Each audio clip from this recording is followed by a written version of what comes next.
Happy Friday, everyone. It's Friday. It's been a it's been a crazy week.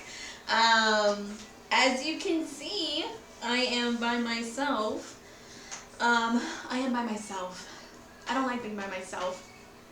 I feel like I'm talking to myself, honestly. But really I'm not because, you guys will be watching this. But yes, I am by myself. Back in my studio again. My happy place. Um, yes, so today was supposed to be both of my friends joining me. Unfortunately, with one of my friends, she tested positive for COVID, and so did her kids. So, um, if you guys could, send some well wishes and hoping that she, you know, um, I don't think I don't know if she has any symptoms or whatever. She's like really sick. Um, but, um, but yeah, and then of course, my best friend, the one that was on last week, she got sick Wednesday. It basically hit her, um, which was totally crazy because, she called me and she sounded fine and stuff. And then, of course, that evening, she sounded like crap. It was pretty funny. I was kind of making fun of her, but, it's all in good fun. But now she's feeling way worse today, so hoping that she gets over this very quickly. Um, I hate being sick. Um, I can't afford being sick. Because of the job that I do, and I just, I just don't like it. I hate it. Um, Plus the fact that I'm just really bad at taking medicine. So, um, but yeah, as you could see, I have a new microphone. Yeah, yeah, yeah. I feel like a radio DJ or something. I mean, I have my Spotify on.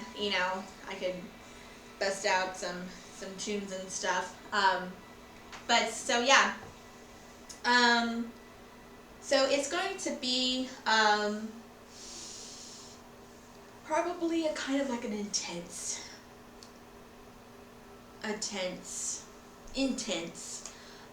what I'm going to talk about.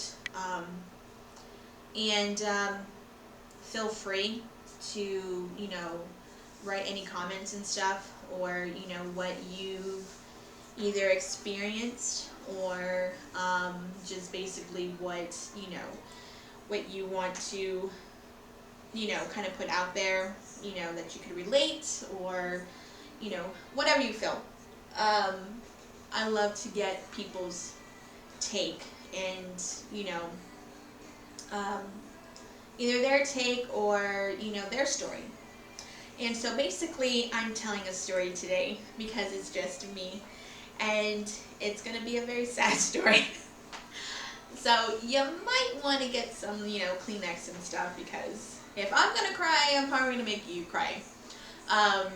But yeah, but first, before we get into that, I just wanted to,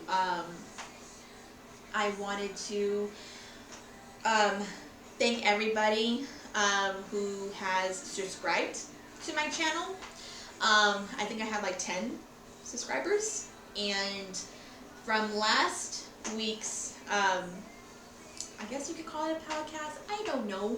I don't do these things really. If you want to call it that, I guess. I got like 62 views. So, not so bad. It's not bad. So, hopefully as the videos keep going, we'll kind of get up there, try to get up there. Trying to make this more, fun and stuff, because, yeah, I like being funny and goofy and whatever and stuff. I like to have a good time and everything. So I just want this to be, just how I am. To get to know me. kind of thing. And so, with that being said, I really don't talk about this, and I'm pretty sure a lot of people, either if my friends or even my family who is watching, really don't know the full extent of what I'm going to talk about. Probably gonna blow you away. So yeah. So we're just gonna kind of jump into it. So I was 20, and I started working at SeaWorld. Yes, started working at SeaWorld. It was right after high school. My mom was like, if you're not going to college, then you need to work. And I was just like, damn it. I just kind of wanted to take like some time off, like a year, just to kind of see what I wanted to do in life, because I had no freaking idea what I wanted to do. There were several things I wanted to do. And yeah, I just, wanted to be like a cook, wanted to work as a nurse that, with the babies and stuff, the newborns. Just wanted to do a whole bunch of stuff that I just didn't get to do or just didn't do. But that's how life is, Life can be very unpredictable, and it can lead you into, into different paths and stuff, I feel like. So yeah. But I was 20. I did start working at SeaWorld. I worked as a kiddie ride operator. So, like the little kiddie rides there at the park, I was operating them, And so, anything that involved, I guess, kids, I guess you could say, I did.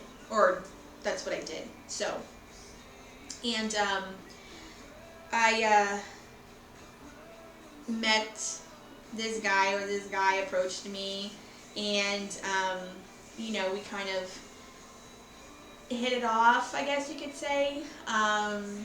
He was paying a lot of attention to me. Not sure why, but I guess I felt very, I don't know. I don't know if I felt very awkward or whatever. I don't know. I think at the time I felt like he was older than me, but it turned out that I was a year older than him. So go figure. With the whole thing last week, I don't know why I attract younger guys, but I do. I don't understand. So yeah. So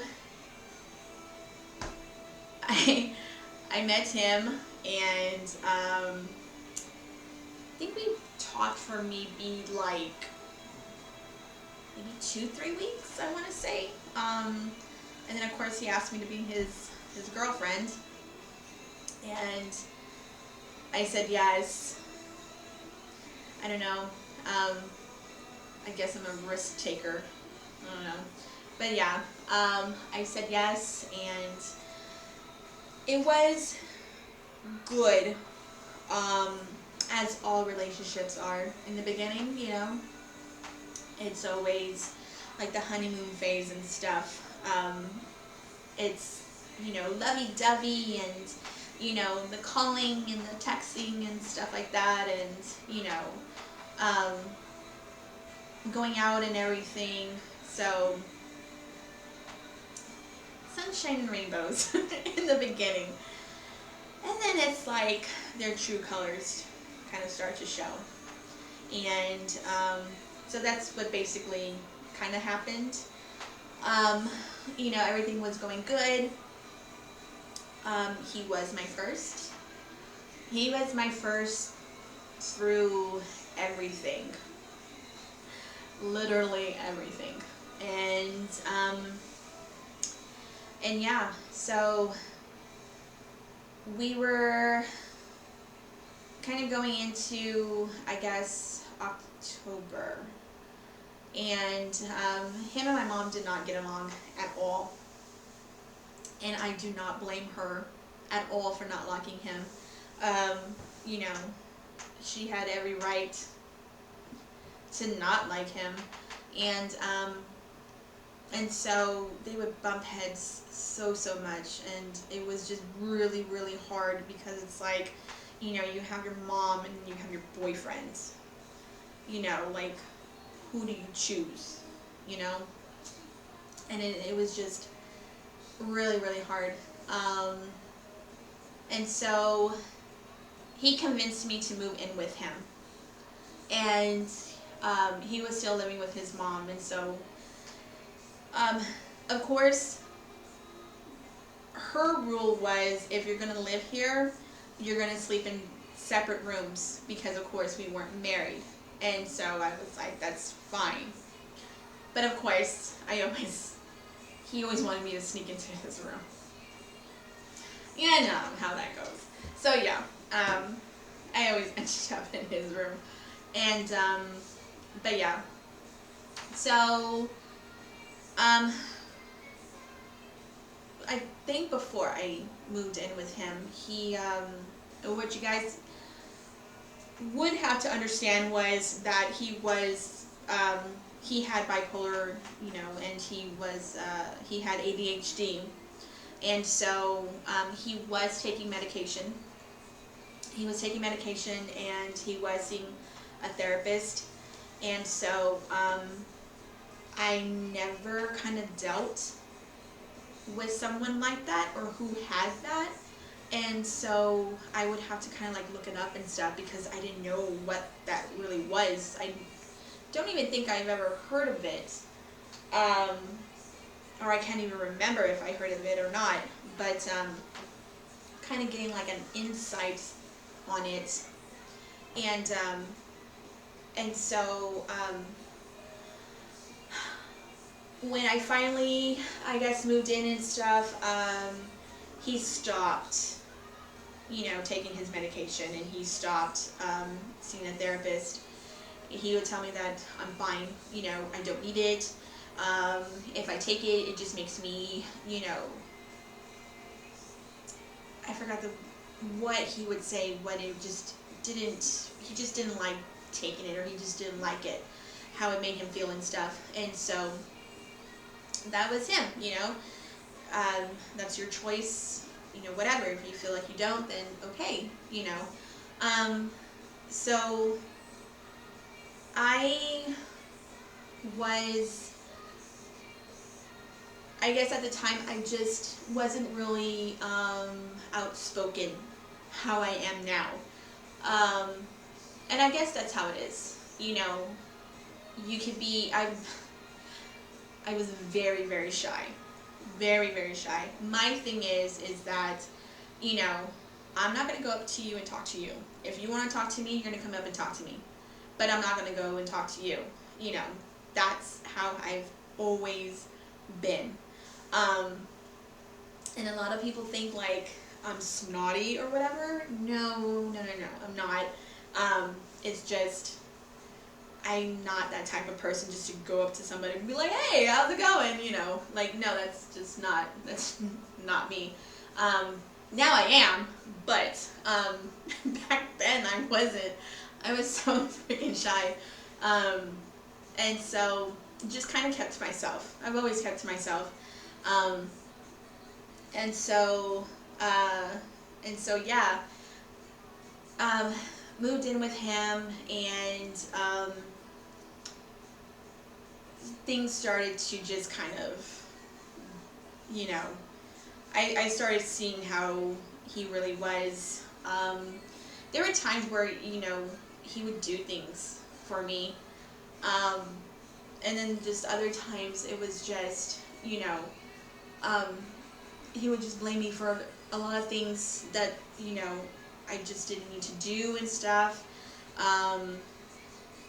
So it was really, really hard to deal with someone like that. Um, and I would just kind of like let him be and stuff. So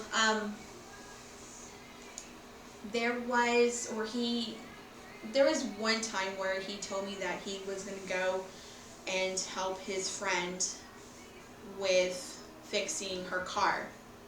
And so I was like, okay, that's fine, you know. I forgot how many days he was helping her, but there was one night where his half-sister came home, because of course she lived there too, and she brought his ex-girlfriend. And I was like, okay. And so they were like, you know, can you come out into the living room because we want to talk to you? And I was like, all right. So they were both sitting there, and I was sitting there, and they told me that, yeah, that he was cheating on me. And not knowing how to feel about that, I didn't know how to react, because this was kind of like a first, well, maybe my second relationship. But my ex-boyfriend, like from high school, he never cheated on me. So I've never been cheated on. And so with this, I was just kind of taken aback. I was kind of blown away, because, you know, you start thinking like, what did I do wrong? Did I do something wrong? You know, like, why would he cheat on me? You know, I've done all this, like, why would he? And so just thoughts were going in my head. And I told them thank you for letting me know, and I went into my room and I just started crying and not knowing what to do.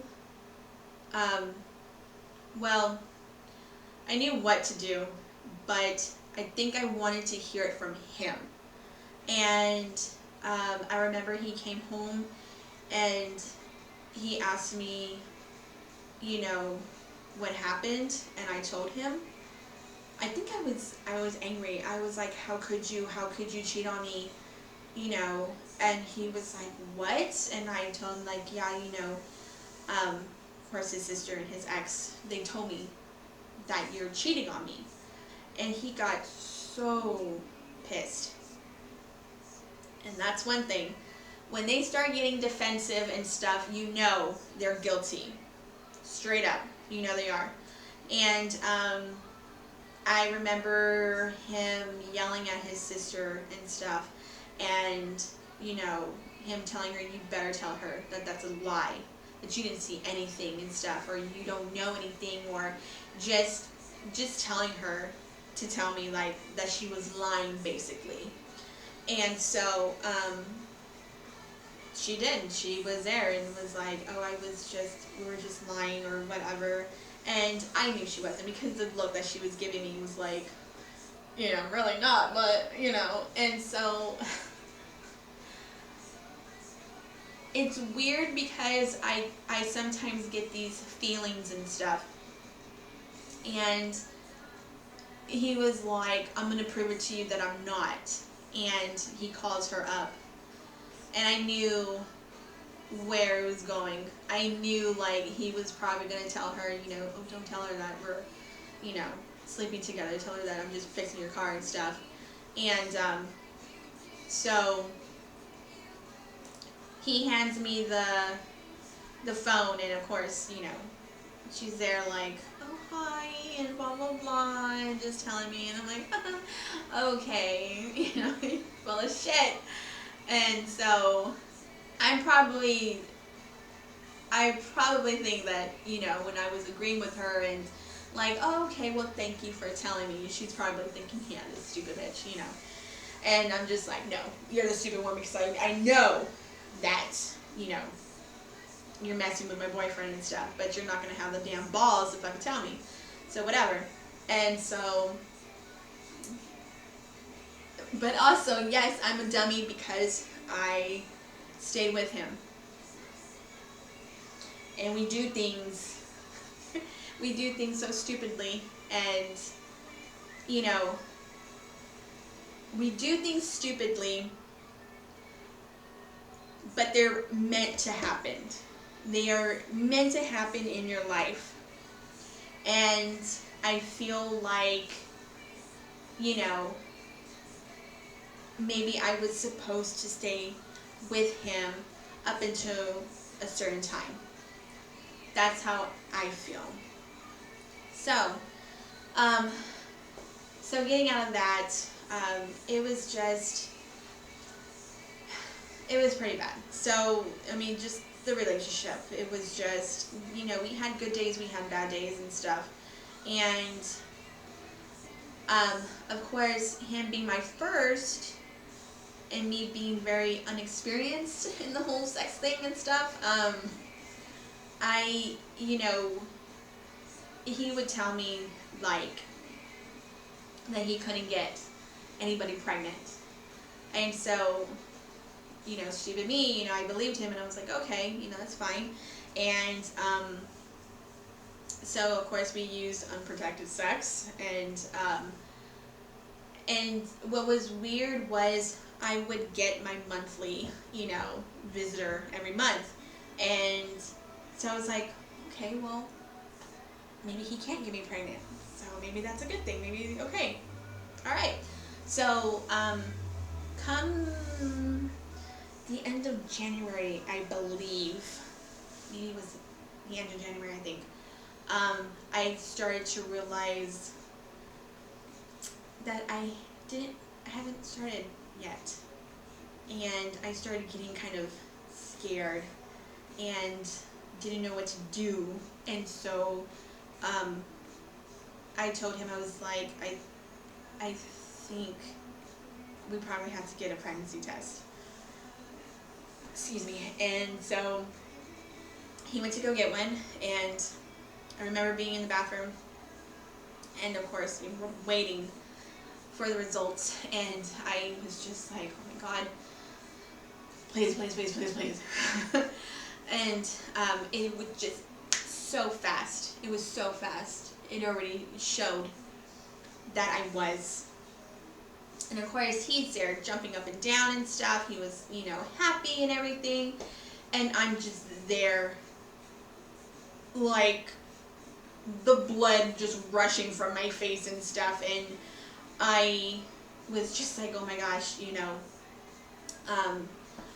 what are my parents going to think? What are my grandparents are going to think? What is, you know, my family going to think? Like, you know, this is not happening. This is not how I wanted my life to go.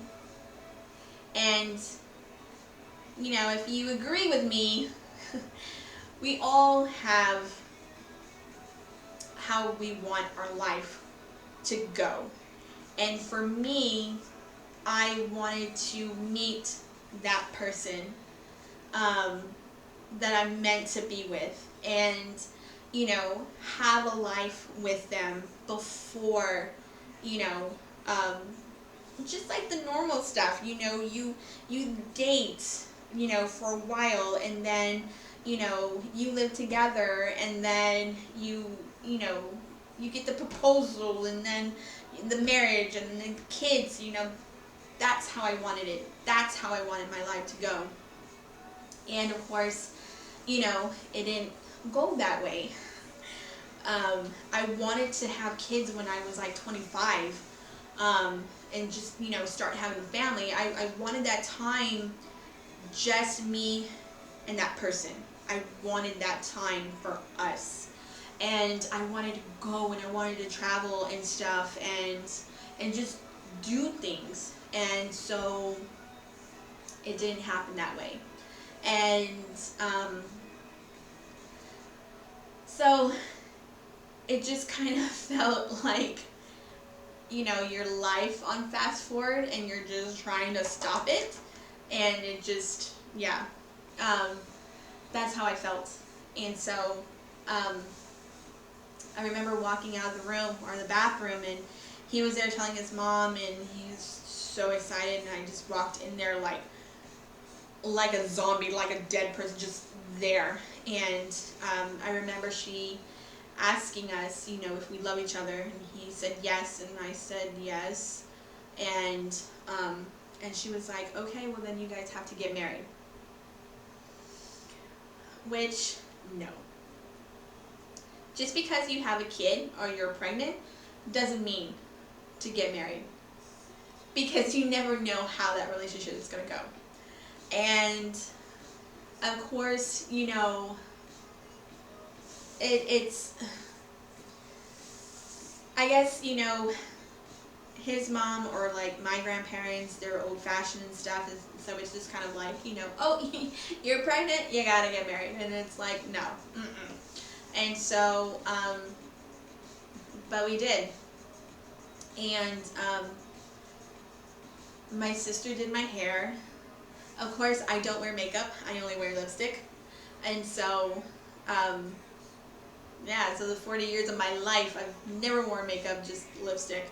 And so, yeah, we had, we got married in my mom's backyard, which, that was not my dream wedding. So I've never had a dream wedding. And so, yeah, but I remember being in the kitchen and my dad was gonna walk me out, and he was there and he asked me, are you sure you want to do this? Because we could just go up to the McDonald's and, and we could just hide out. And I was like, thinking to myself, that would be like an awesome idea. And I was like, you know what, Dad, it's gonna be okay, I want to do it. And so he was like, okay, and yeah. So, had my family members there, like the people that mattered, and of course my friends, from high school that were very close to me were there. I guess my brother played like the best man, and of course my sisters, well, my middle sister was my maid of honor, I guess, and then of course my little sister, I guess, was the bridesmaid, I don't know, but they're by my side, so to say. And so, yeah, the wedding was nice and stuff. I mean, we had fun and everything, and then of course that's just when everything just went downhill. We moved back in with my mom, and it wasn't even that long that we stayed with her. And I don't know if it was that day or it was like the next day we moved in, or the second day that we were there. He got mad at me for something, or it was something, and saying that he couldn't do this, and that that it was my hormones or something. And I'm just like, I'm acting perfectly fine. I don't understand why you're being this way or acting this way towards me. I just couldn't understand why. But I guess it was just any excuse to leave, and he did. He didn't come home.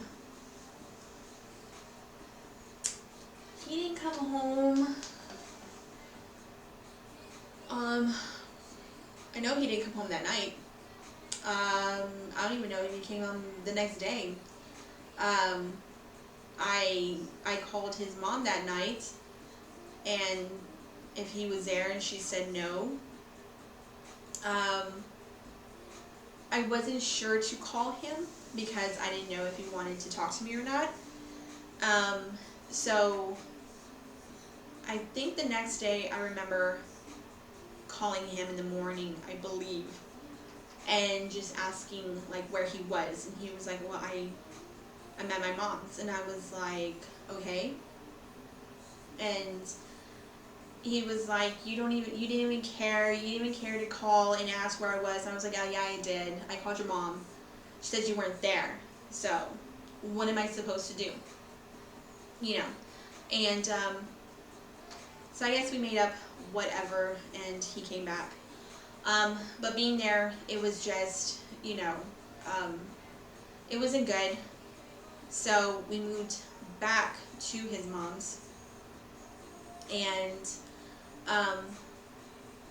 of course I was still working at SeaWorld, and he was just job to job and stuff. He really couldn't even keep a job. He was always doing something, and so I don't know, it was July or August. I guess it had to be in the summer. I remember I was working late, and he came to pick me up, and when I got into the car, he looked angry, and I asked him what happened, and he told me what happened, that his sister broke into our room. And I was like, okay. When I got there, it was a long window in the back, and below the window, that's where our bed was, and the window was smashed. And so there was like glass everywhere, and he was like, you need to step back, you know, you need to stay there because I need to clean and this and that, and I don't want you to get cut and whatever. And so and what she was looking for was his shotgun that he purchased a couple months before,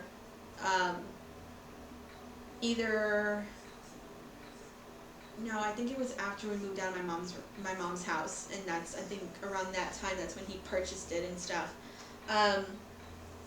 And so I remember the gun too. It was a camouflage shotgun, and it had a case and everything. And so I don't even know where he even had it in the room, or he moved it or something, but that's what she was trying to find. And so he was there talking to his mom that it's, you know, not living here is not safe, you know, of course, for me and for our kid. And so she agreed and got us an apartment. And so we moved in, and you know, it was good. I believe I was still working. If it was in August, I was 7 months, and I was still working. So I worked as kind of like a receptionist when Aquatica was Lost Lagoon. That's what it was called beforehand. And they had an office there. So they had two offices. They had the main one, and then of course that one. And so I would work or open it up, that office, and then I would walk, you know, to the Lost Lagoon office. And it was me and two other girls working there, where they were just awesome. You know, we became, you know, close friends and stuff. And then of course, you know, the supervisors and the managers there were also amazing. You know, just working there was amazing. And so yeah. So us living together was good. When we started getting into September, that's when things started to happen.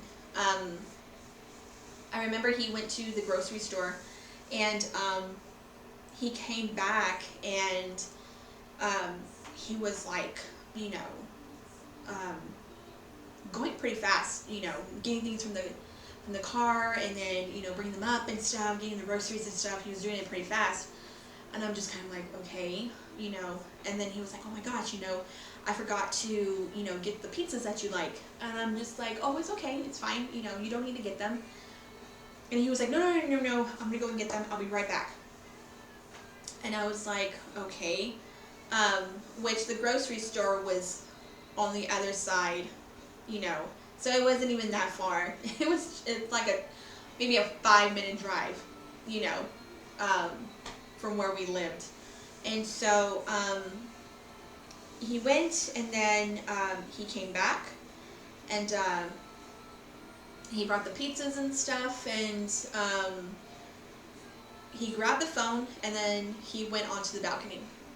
And of course, there was a window. So how our apartment was you walk in, and there's like I guess like an island, and that's where the kitchen was. So you could see, I mean, it was open and stuff. And then that's where the living room was, and we had a fireplace, and then there was a window to look on the balcony, and then of course there was a closet on the side, on the right side, and then you go into the room.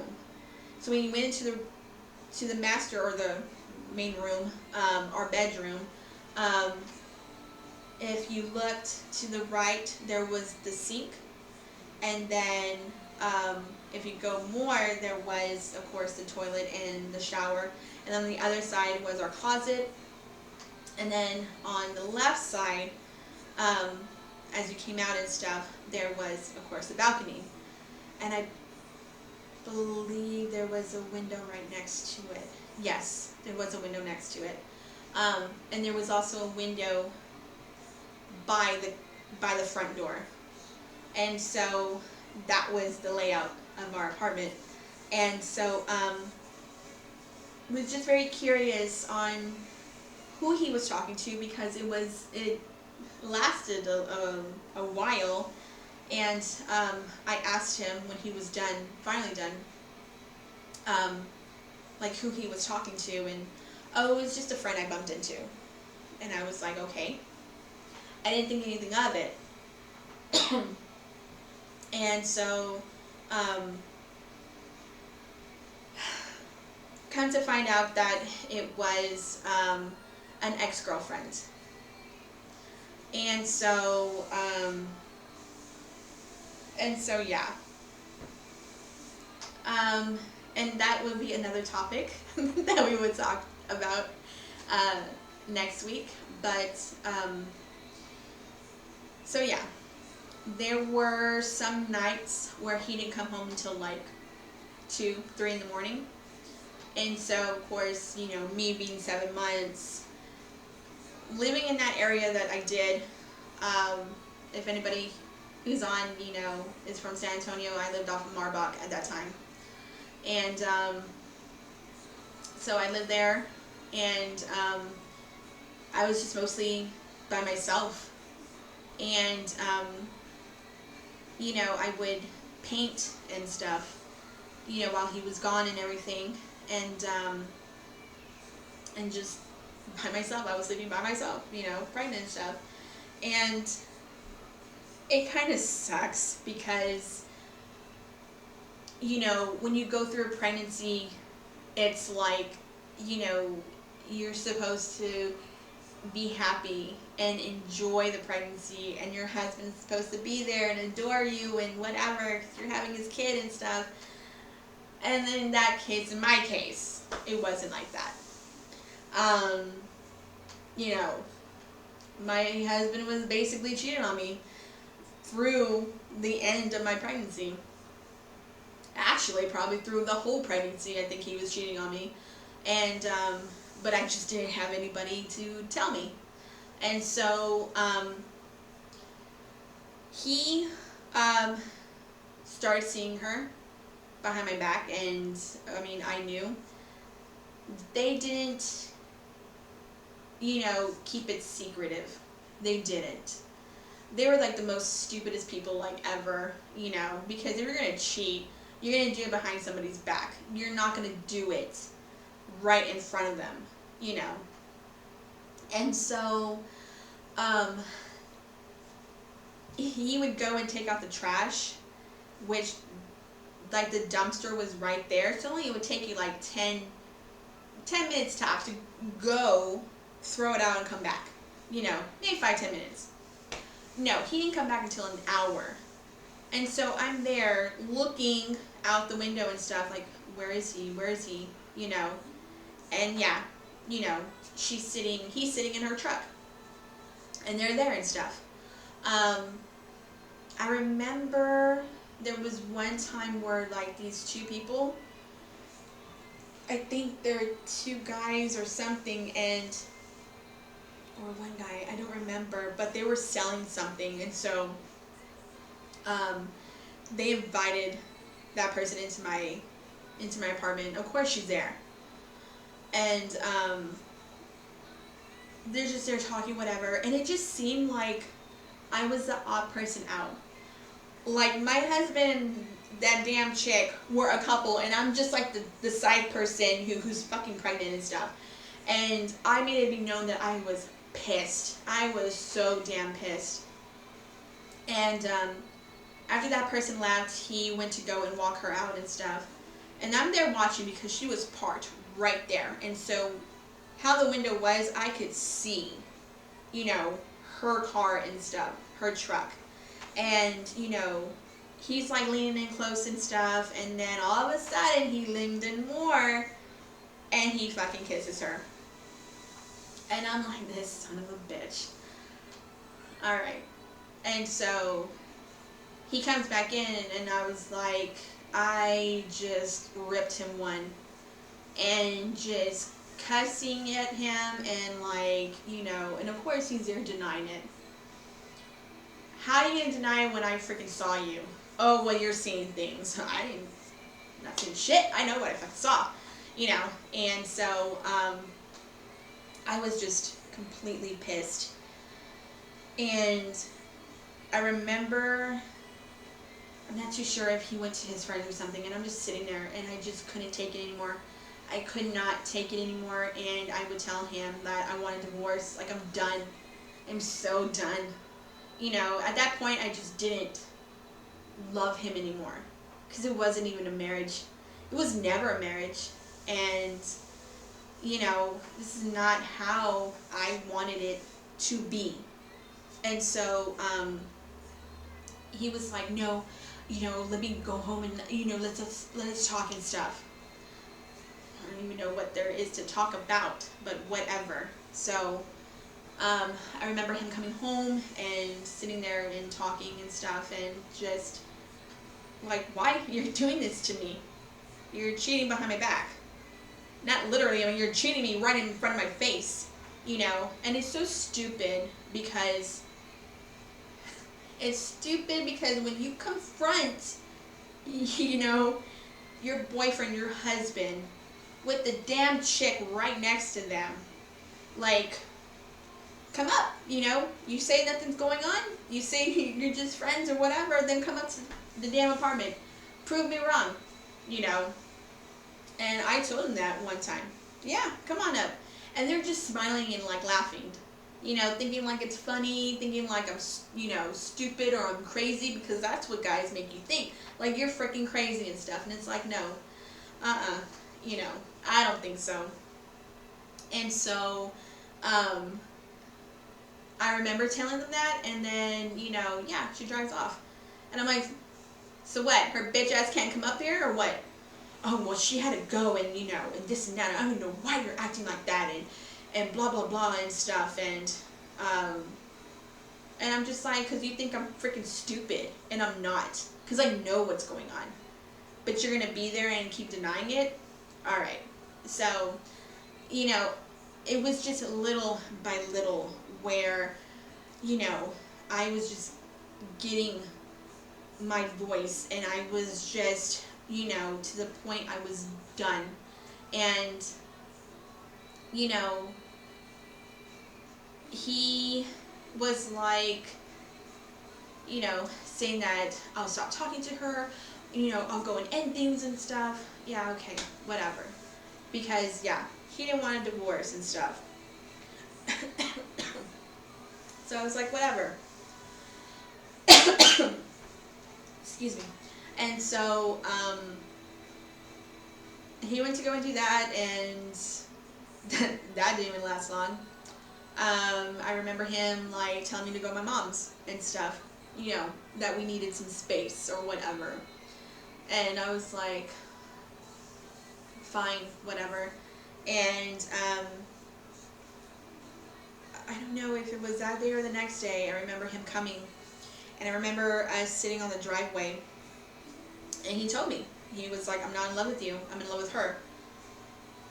Okay, then let me go.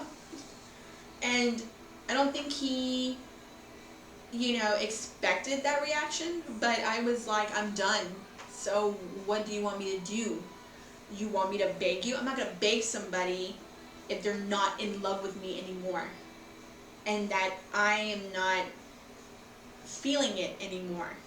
You know, so I don't even know what the hell he was expecting, but I was like, no, sorry, you know, then let me go, you know. And so no, it was like he didn't know what to do, you know. He didn't want to let either of us go, and it's like, no, you're not going to have your cake and eat it too, you know. I'm sorry, that's not going to fucking happen. And so I don't know at what point it was. I think one of my friends reached out to me because I don't know if she heard from my other friends that I was having problems. And she was like the only one that reached out to me. And, you know, just asking if I was okay. You know, and I just kind of like opened up to her and just started telling her, you know, what was going on and stuff, because I didn't have anybody. I kept the whole thing, you know, from my mom, and so she was the only person that I opened up to. And so I remember one day she was like, well, let's go, you know, let me get you out of the house and stuff, we'll go, you know, walk around, like at the mall or whatever, let me just, you know, get you out. And so I was like, okay. And I believe this was a couple of days leading up to what happened. And so we came back, we did that, and we came back, and she was there. And I was upset, and I don't know if I was angry at him or like I yelled at him or whatever, but I remember she was out, like outside of the front door, because there was the railing and stuff, and so she was out there, she was smoking, whatever. And I think, I don't know, at some point when he wasn't either there or I don't know, that's when I told her that I want to know everything. I want you to meet me somewhere so you could tell me everything that's going on. And she was like, oh, okay. And so she met us somewhere, and she got into my friend's truck, and she started telling me everything. And so everything that she was saying, it matched up. Everything she was saying. You know, she was like, oh, we had sex in your bed like 5 times. You know, he was cheating on you with multiple girls and stuff from work. That girl that he was fixing the car, you know, he was cheating, you know, on you with when you guys were just boyfriend, girlfriend and stuff. And I was just like, oh my God, this freaking idiot. And so she was like, but let me, you know, I want to really prove it to you. And so we stopped at a payphone, and she calls him up, and she was like, you know, is she leaving? And he was like, yeah, she's leaving and stuff. And she was like, okay, so I can move in then? And he was like, yeah. And she goes, okay. He's like, so when are you gonna come? Oh, well, just, no, you call me and let me know when she's like completely gone, and then I'll go. And so he was like, okay. And then, of course, he tells her he loves her. And when he said that, she looks at me. And I'm looking at her like, what, bitch? I'm thinking, what? You fucking say it, you know. Don't be a little shit. You want to say it? Say it. You know. And so, she looks at me and she was like, okay, I love you too, you know. I'm just like, stupid. And so, we came up with this, I guess, plan, so to say, to kind of catch him in the act, I guess. And, that my friend was going to take pictures and stuff, I guess, to have proof that he was cheating on me, and that, you know, when I divorce him and stuff, that I could have custody of my daughter and everything, but then show them why this is why, you know, I want to divorce him and everything. And so, we came up with this whole stupid plan, and, so we go, like, quietly and stuff, up the stairs and everything, and I'm there unlocking the door quietly, and so when I opened it, they were both sitting on the couch, and I'm like, I turned and looked at my friend like, this damn bitch, you know. And so, I was like, okay, if these drawers and stuff have, you know, all of Anna's clothes, all my clothes are in there, just start putting them in bags and stuff. Anything that you see that's mine, just put it in there and everything. And she was like, okay. And so I go to him and I tell him, like, you know, that this is it. I want a divorce. I'm done. She told me everything. She told me, you know, the amount of women that you cheated on me with, how you slept with her in our goddamn bed. You know, I just went off. I was completely just, you know, I was so pissed. And, you know, telling him just, you know, have at it, basically. And, I don't know if he got angry with her, like, well, she's not telling the truth, or something like that, and she was over here like, you know, F you, blah, blah, blah, yes, and I'll prove it. And she goes to the kitchen in the cabinet, and she gets, like, you know, I guess it was in the back or something, and she gets a disposable camera, one of the disposable cameras, and she was like, everything is on there. And that little locked drawer or whatever, there's stuff in there too. There's going to be your proof. And so I was like, well, shit. And so, he was there, you know, trying to blame things on me, which was whatever, and, saying that I didn't buy his wedding band, which was bullshit. Yes, I did. Just other stupid things. And, so of course she started helping my friend, you know, putting my things in the car and everything. And, I remember standing there in the living room, and he was sitting there, and I just told him, like, how could you? Like, how could you do that to me?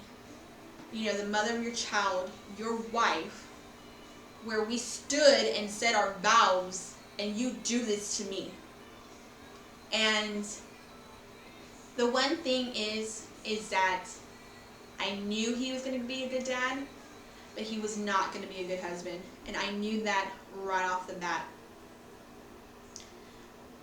But, you know, things happen, and it is what it is. And so, you know, I went through it. You know, I married him and everything. So,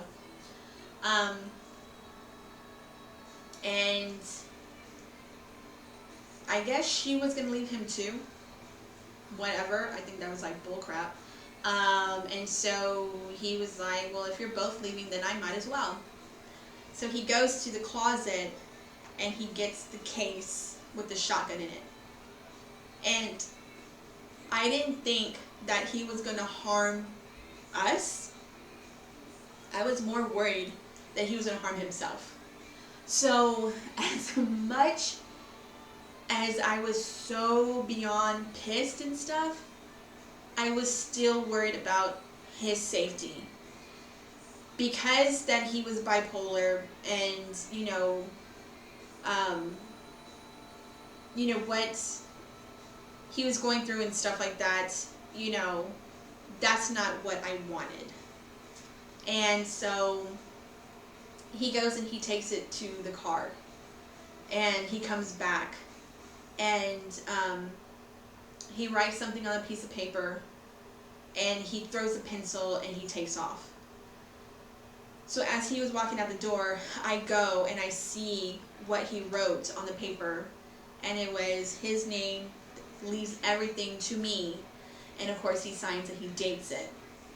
And so I knew that something was going to happen. And so I rushed out to the balcony because she was down there putting stuff in the car, and I yelled to her. And it wasn't like a 3-story, apartment building. It was like only a 2-story, I believe. And I told her, I was yelling to her, and it's not like she couldn't hear me because I yell pretty loud. And I was just yelling at her, like, get the gun out of his car. And she was like, what? I was like, get the gun out of his car. I wasn't trying to yell as loud, but just enough for her to hear me, and because I didn't want him to hear. That's what it was. And so when he finally came and he was going around, that's when she went, and I think he had the door open or something, and she went to try to grab it, and he got her and moved her and stuff. And of course he takes off in his car, or his van, and she takes off after him. And so I'm like, oh my God, So as they left, I want to say within 5-10 minutes, we heard this crash. And me and my friend were just like, oh my God, what the hell is that? And, I didn't give a shit about her. I was more worried about him. And I remember the stairs were just like a straight shot. And leading up to like the road and stuff. And so I'm like going down the stairs fast. And my friend's like, oh my God, Caroline, be careful, be careful. Because of course I'm pregnant and stuff. And I go out there and I'm looking like side to side, like where are they, what happened. And, there were the other residents, other neighbors and stuff like that coming out, or some were already out. And I asked, like, what happened? Did you see anything? And they're like, yeah, the car like hit the other one from behind and stuff like that. And I'm just like, oh my gosh. And so we go back up into the apartment, and, the phone's ringing, and of course it's her. And she was like, that mother effer, slammed on his brakes, and I crashed into him and stuff. And I was like, well, are you okay? And she was like, yeah. And, I parked it, I believe, I forgot what fast food that was right there, but she parked her truck there. And she comes back, to the apartment and stuff, and she's there like angry, and then she wants to call the cops, and this and that, and that, or that I should call the cops. And I'm just like, I'm not gonna call the cops. Like, that didn't happen to me, I don't know what you're talking about. I'm not gonna do anything. And so she called them, and before the cops came, I was trying to get like my stuff out of her car, and then of course I put it in my friend's, and then we were waiting for the cops. And when they showed up, everybody was just talking at once. Everybody was talking at once. And I'm just sort of like, oh my God, because I was trying to talk, and everybody was talking over me and stuff, and I'm just there, you know. And so the cop is like, okay, who's the wife? And I was like, that's me. And he's like, okay, let me get your side, or you tell me what happened. I was like, okay, well, I just found out that my husband is screwing this bitch, and, you know, I confronted him, and he didn't take lightly to the fact that both of us are leaving him, and so he got his shotgun and he took off. Now, I'm very worried about his safety and that he's going to harm himself. So by me saying that, I thought that they would take it more seriously. So when I was telling him that, that's when my husband comes in, drives in, sees that we're talking to the cops, and he takes off. And of course the cop takes off after him. And that's when the whole big chase started. I don't even know how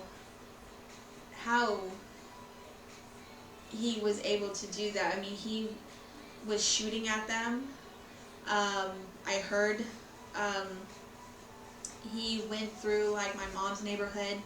He went through his mother's neighborhood. And then he ended up on the other side of the highway on Marbach. Now there's like a Golden Walk there and stuff, or that big event center or whatever. That's the parking lot. And so that's where they all ended up. And so they told me that they have him and that I should go and get my stuff, and that I have to go to the police station to make a statement. So I was like, okay. So I go and I get my things, make sure everything's locked up and stuff, everything's turned off, whatever, and, you know, lock up the front door, and I went. And then I go down the stairs and stuff, and I don't know if it was like the captain or it was somebody that came up to me and asked me if I was, you know, his wife, and I said yes. And he was like, okay, well, we did get him, but unfortunately he took his own life. And when those words came out, it was just, everything felt like it just stopped. And I turned and I looked at my friend, and the first words that came out of my mouth was that she's not going to know who her dad is. And so I started crying hard, and, you know, she hugged me, and of course that stupid ass was just there like shocked. And I knew it. I knew what was going to happen. I knew it. And I remember, of course, it was me and my friends, and we're in the back of the police car, and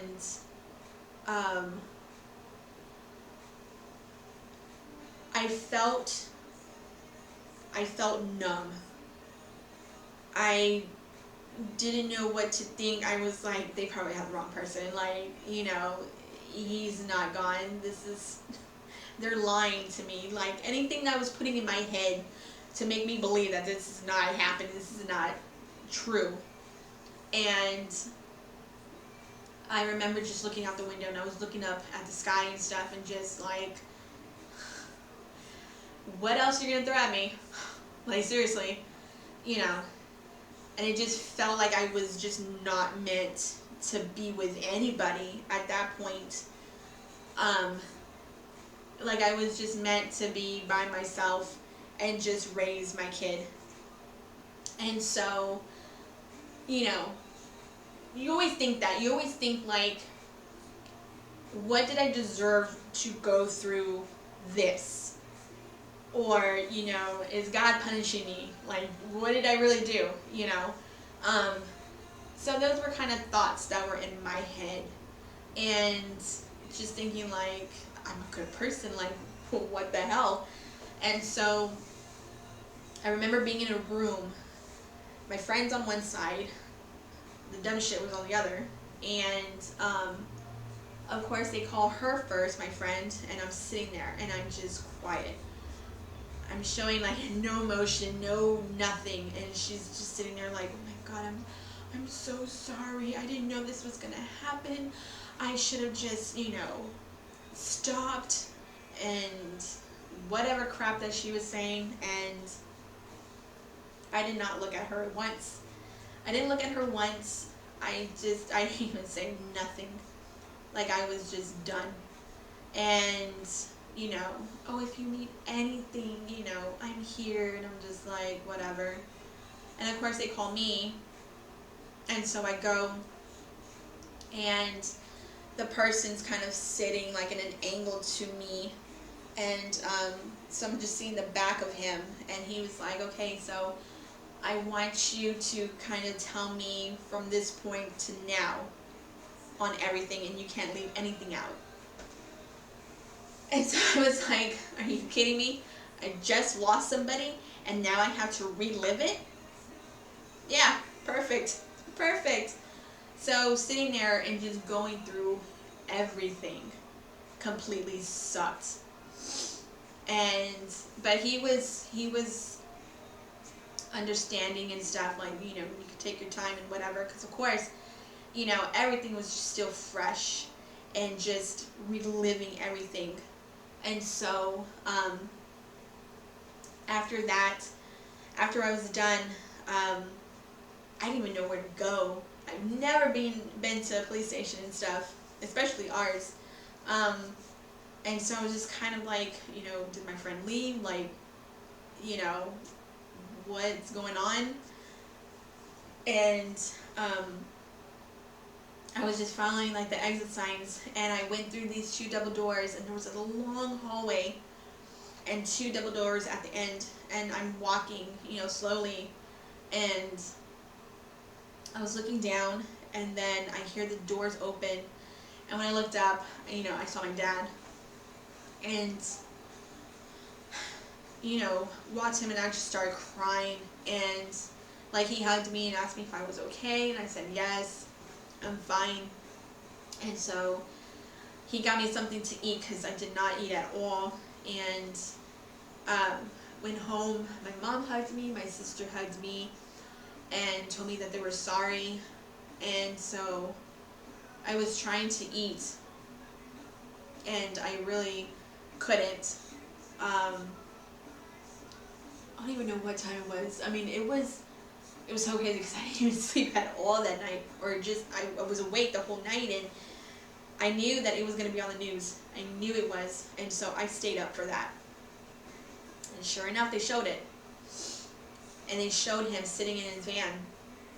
And it's so crazy, being that it's been 20 years since he's been gone, that I still have that image in my head. That I have everything, the events in my head, because it just doesn't go away. And so I tried to go to sleep, and I kept hearing, like I kept hearing his van, and I would get up and look out, and of course it wasn't.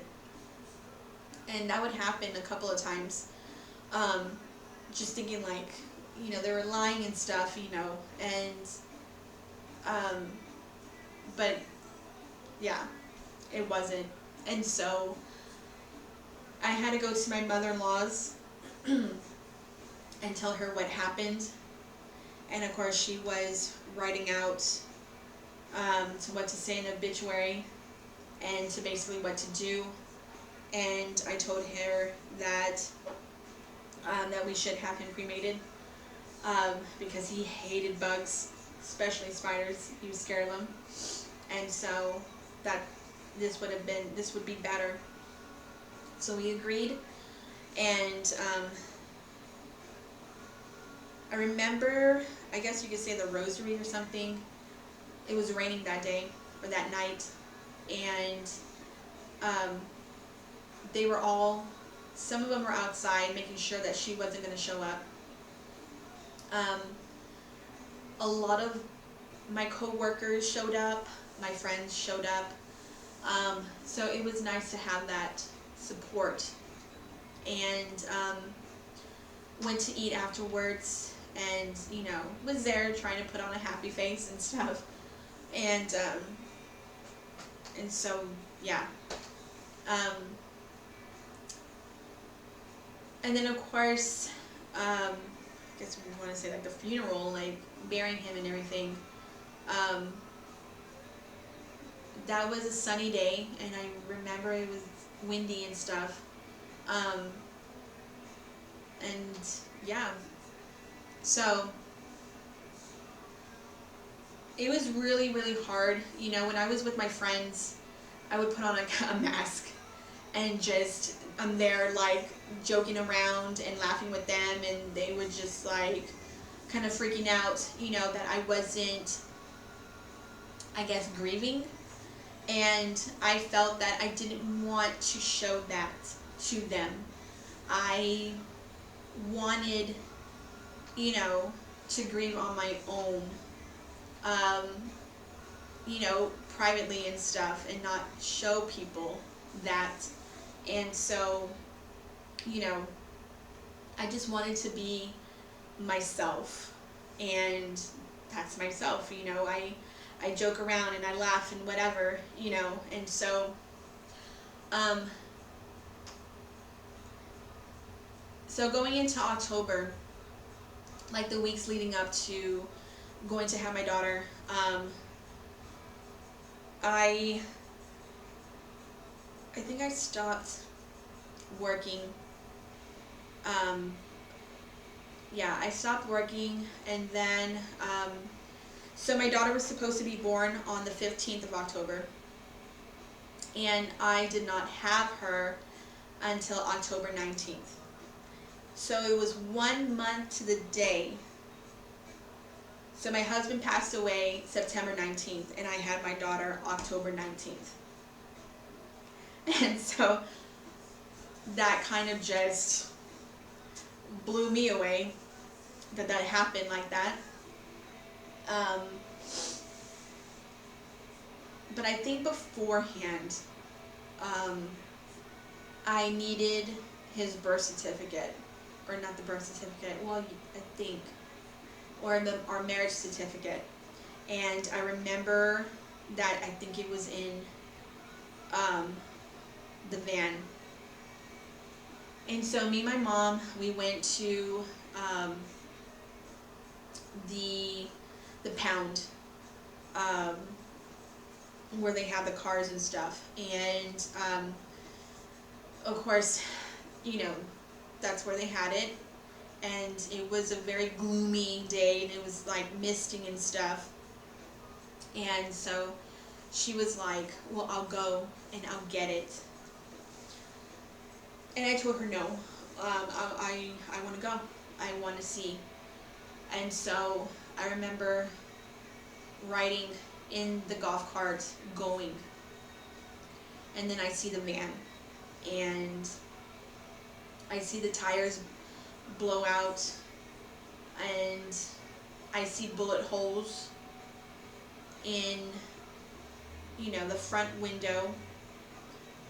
The passenger window was blown, looked like it was blown in. And I'm not too sure about the driver's side window. So I opened up the passenger, and I opened up the glove compartment, and I got what was in there and stuff. And then I wanted to see in the back. And how he had the back of the van was, there was a seat in there, and then towards the back there was kind of like, it looked like a bench kind of type, and that's where he had like his speakers and whatever. And so we opened up the side door to the van, and I just see, it's like a big puddle or whatever of blood. And how they were kind of describing it, of how he had the shotgun and stuff, because it was to the head. That you would think the bullet holes or whatever were to the roof, and we didn't see any.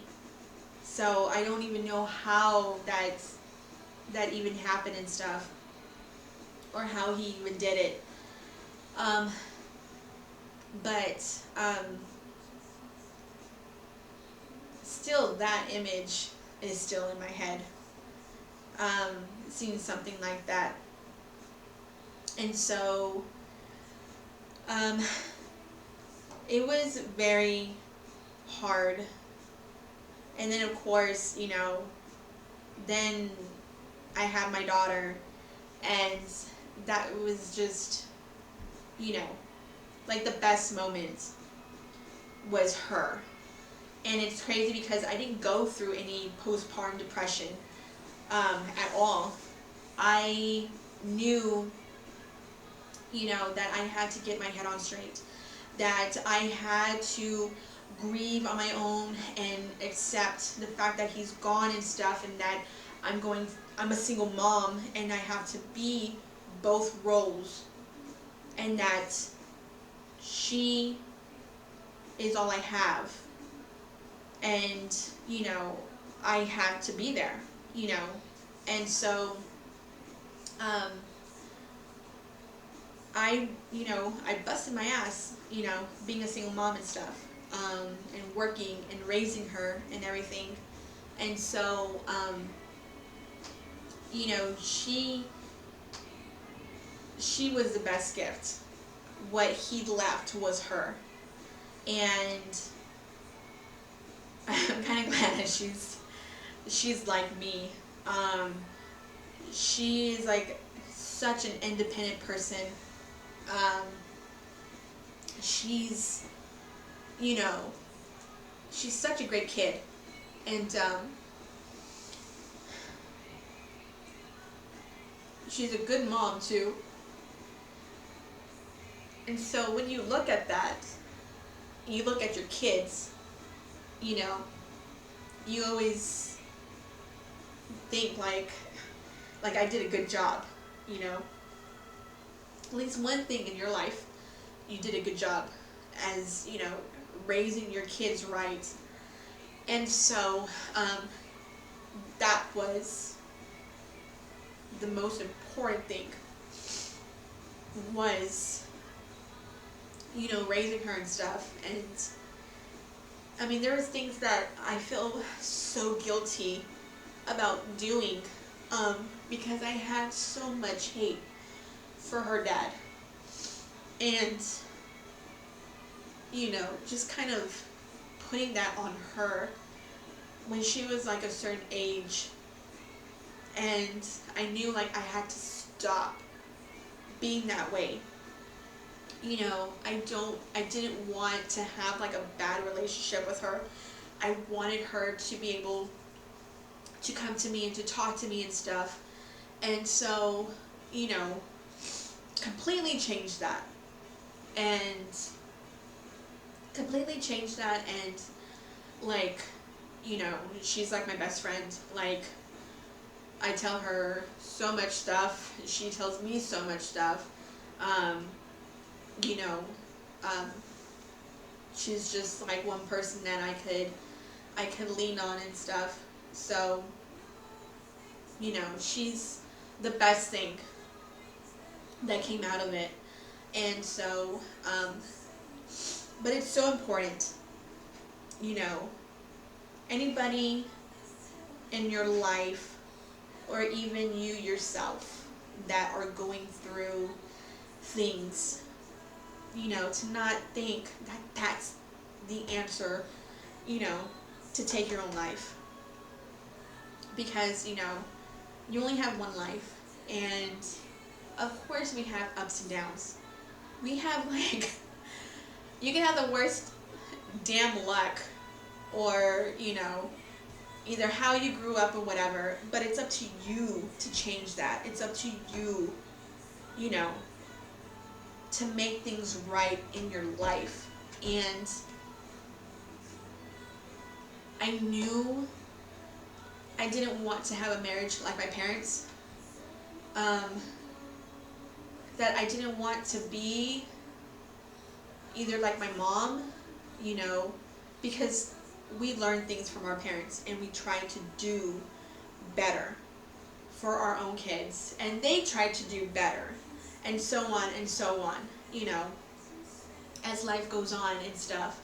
And so, you know, it's everything that you learn and stuff, and, you know, you don't want to just be stuck, you know, you want to get yourself out of it, because, you know, there's people out there that have it worse, but, you know, if they have it worse, they have a damn smile on their face, you know. And so it's always good if there's things in your life that you're battling, is, you know, to talk them out, to talk to somebody. Don't be ashamed. Don't think that you're weak and stuff, because you're not. You're being strong in talking about it and try to fix it, you know, especially if you have people in your life, you know. Don't think like, oh, well, they're gonna miss me when I'm gone, or they're gonna be better off when I'm gone. Like, no. Your life is so precious, and it's up to you to make that change, to make your life better. And so, you know, I hope that this kind of helps in a way. And like I said, if there's, you know, any comments that you want to leave, that, you know, what you've been through and stuff, you know, feel free. Because, yeah, you know, it's either we've gone through it, or, you know, you are going through it. But yeah, it's, you know, who's going to be there to listen to you? And, you know, I always thought that my friends from high school, who I thought were my best friends, were going to be there, weren't after my daughter was born. You know, of course I was a little bit older, and, you know, they're off being singled and having fun and stuff, and I guess maybe because I had a kid, you know, maybe I was a downer or something, I don't know, but never checked up on me, never asked if, you know, my daughter was okay and stuff like that. And, you know, there are people that are meant to be in your life, and there's people that are not, and they just become acquaintances, and that's what happens, you know. But life goes on, you learn and stuff, and you grow and everything, and I've grown so much from that. I don't put up with anything anymore. I'm outspoken now. I've always been independent, and so just kind of like, you know, taking charge and stuff, and making, you know, the right choices and stuff in life. And so I'm glad where my life has gone, the path that I chose and stuff. And now, like, I'm just, you know, what I do, what I love to do, I'm doing it. And, you know, maybe things will change in the future. You know, who knows? I guess we'll just see. Or they will probably say the same, just who knows. But there are things, and either people or things that come into your life at the right moment, you know, and it just makes everything, I guess, better and stuff. So, but that is my little story, my past, and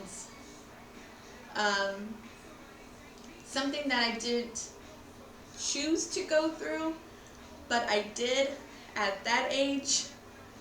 And you know, it is what it is, and I got out of it, and I got, a beautiful daughter out of it. And so, yeah. Um, so sorry that I kind of cried there for a little bit, just trying to hold it in. But just sometimes, you gotta let the tears fall once in a while. So yeah, but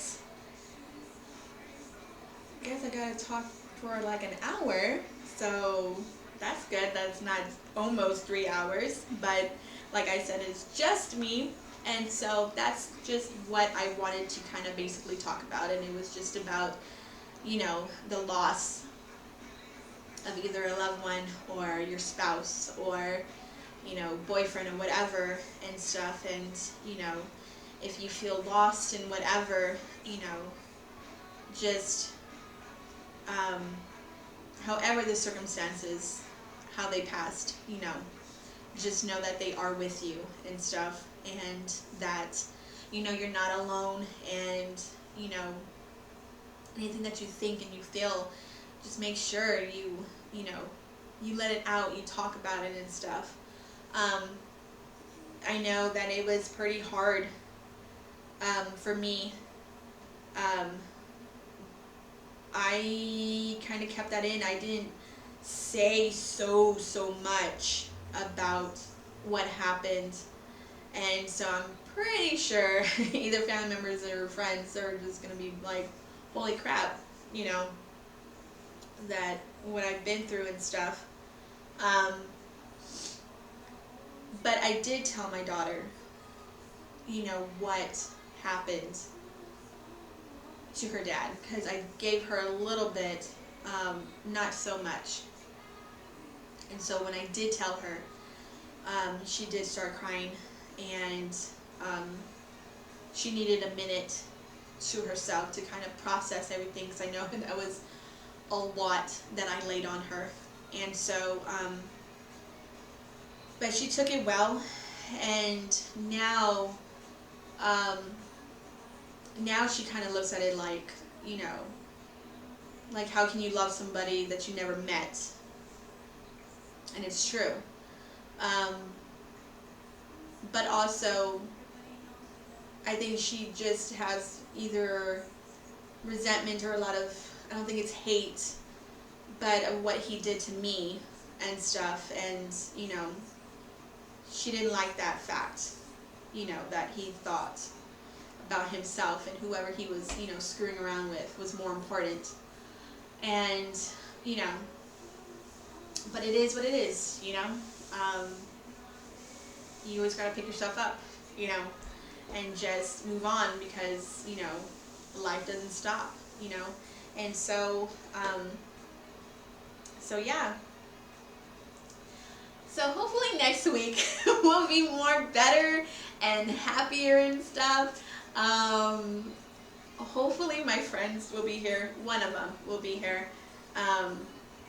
Hopefully. So I gotta check up on her in a little bit, see if she's still there.